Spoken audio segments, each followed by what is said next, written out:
Bag صاحب آپ سے میں یہ بات پوچھنا چاہوں گا کہ ابھی یہ جب بل پیش ہوا اور اس پر مختلف طبقات کا مختلف رد عمل بھی آیا، جس طرح انہوں نے بتایا کہ ایک طبقہ ہے جس نے اسے 100% درست قرار دیا، ایک طبقہ ہے جس نے اسے ایموشنلی ایگزیجریٹ کیا، لیکن بہرحال چیز ملغوبہ جس طرح وہ بتا رہے تھے. لیکن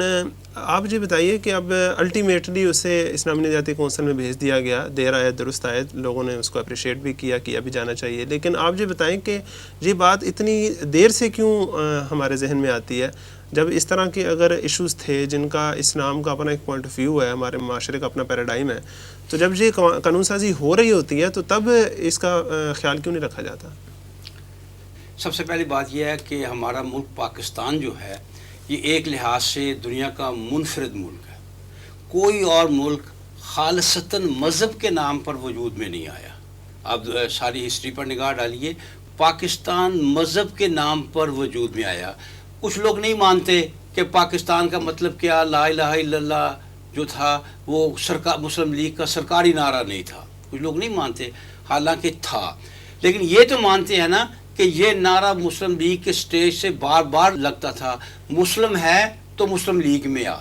اس سے کسی کو انکار نہیں، یہ ہسٹری کا حصہ، یہ تاریخ کا حصہ ہے کہ مسلم ہے تو مسلم لیگ میں آ. گویا ایک ایسا ملک بنانا مقصود تھا جو مسلمانوں کا ملک ہو، اور ظاہر ہے اگر مسلمانوں کا ملک ہوگا تو وہاں مسلمانوں کے قوانین ہی رائج ہوں گے. بڑی ایک سمپل سی بات تھی. اور پھر ہوا بھی ایسا ہے. جب ہمارا آئین بنا سن 73 کا، تو یہ پہلا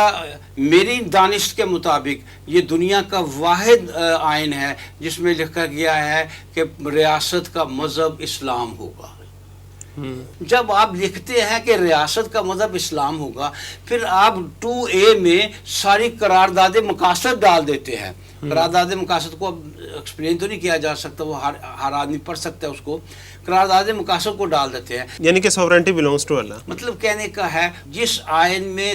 31A جیسی شک ہو، وہ کیا شک ہے کہ حکومت پاکستان کا، ریاست پاکستان کا یہ فرض ہوگا کہ ایسی تعلیم و تربیت کرے شہریوں کی، ایسے پروگرام بنائے، ایسے منصوبے لانچ کرے، ایسے پروگرام آگے رکھے جس سے ہر شہری، ہر مسلمان شہری، ظاہر ہے ہر مسلمان شہری اچھا مسلمان بن سکے. عربی کی تعلیم عام کی جائے، یہ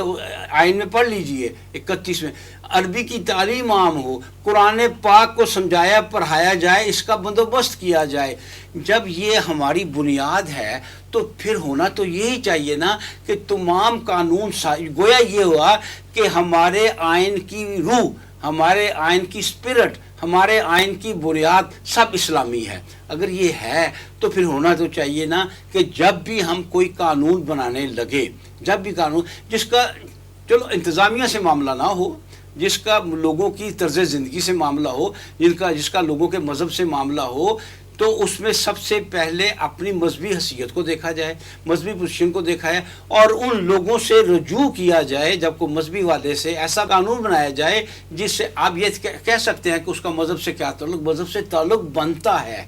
جب دیکھیں اسلام سے تو ہر چیز کا تعلق بن جاتا ہے. بالکل آپ نے درست فرمایا. لیکن بعض معاملے خالصتاً انتظامی ہوتے ہیں، ان میں آپ کبھی بیشی کر سکتے ہیں، ان میں آپ اپنے وقت کے مطابق امینڈمنٹس کر سکتے ہیں جو انتظامی وقتی معاملات ہوتے ہیں. لیکن یہ سہولت بھی تو اسلام نے دی ہوئی ہے، یہ بھی سہولت بھی اسلام نے دی ہے. تو گویا ہم نے جو اس طرح کے قوانین بنانے ہوتے ہیں تو ہماری حکومت کا، ہمارے نمائندوں کا یہ فرض ہے کہ جو لوگ اس معاملے میں اتھارٹی ہے پہلے ان سے اس معاملے میں رابطہ قائم کریں اور انہیں آن بورڈ لیں، ان سے مشورہ کریں، اور ان کی رائے لینے کے بعد جو ہے پھر وہ قانون سازی ہو. اس بل کی آپ عبارت کو پڑھیں، آپ کو معلوم ہوگا کہ واقعتاً یہ UN کی زبان ہے. معلوم ہوگا جیسے UN کی زبان ہے، یہ UN کی زبان سے مراد ہے، وہ لکھتے وہ بھی انگریزی ہیں، لکھتے ہمارے صاحب بھی انگریزی ہیں، لیکن انگریزی میں فرق ہے. پتہ لگ جاتا ہے یہ پاکستانی انگریزی ہے یا وہاں سے آئی ہوئی انگریزی ہے. تو کم از کم اس کی اصطلاحات سے معلوم ہو جاتا ہے کون سی اصطلاحات، کس طرح کی زبان استعمال کی ہے، کیا لہجہ استعمال. جس طرح رضا راستہ فرما رہے تھے کہ ایک ویسٹرن پیراڈائم میں ہے، تو گویا منو ان لا کر آپ نے حوالے کر دیا ان کے اپنے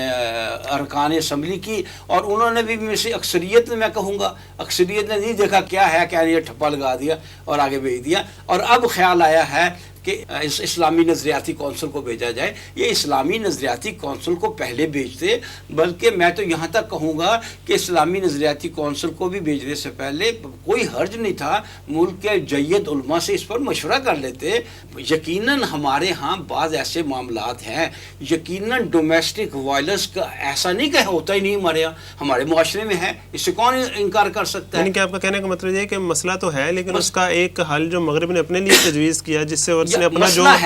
بگاڑ پیدا کیا وہ تو سامنے ہے۔ مسئلہ ہے، ہر ملک میں ہوتا ہے، ہمارے معاشرے میں بھی ہے، لیکن اگر آپ اس مسئلے کو حل کرتے ہوئے دوسری انتہا پہ چلے جائیں گے، دیکھیں گے نہیں کہ اسلام کا حوالہ کیا ہے، مشرکیت کیا ہے، اگر آپ اس کو بالکل اگنور کر دیں گے اور بالکل جس طرح کی زبان وہاں سے آئی منو ان لا کر وہاں ٹھپا لگا دیں گے، تو اس کا تو رد عمل آئے گا، اور پھر آپ کو پسپائی اختیار کرنی پڑے گی، پھر آپ کو مجبوراً جانا پڑے گا اسلامی نظریاتی کونسل میں، اور تو یہ کام اگر پہلے کر لیتے تو حکومت اور ان ارکان اسمبلی کو یہ شرمندگی نہ ہوتی۔ اب اگر اس بل کو فرض کیجئے اسلامی نظریاتی کونسل جو ہے سرے سے رد کر دیتی ہے، یا اتنی ترامیم اس میں کر دیتی ہے کہ اس کا حلیہ بگڑ جاتا ہے، یہ اپنی اصلی شکل میں رہتے فرض کیجئے، لیکن اگر ایسا ہو جاتا ہے تو پھر کہاں منہ چھپائیں گے یہ ارکان اسمبلی؟